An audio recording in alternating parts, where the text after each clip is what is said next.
No more books with recipes that you won't actually use. Let this book be your guide to herbs in everyday life.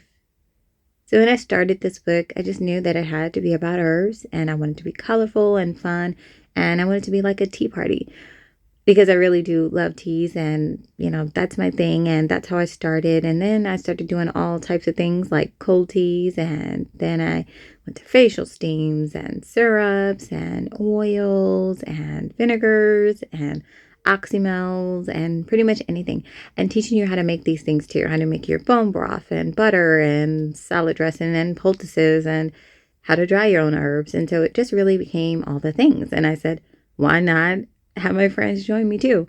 So that's when the book was really born, and I knew it was something special, and I can't wait to share it with all of you.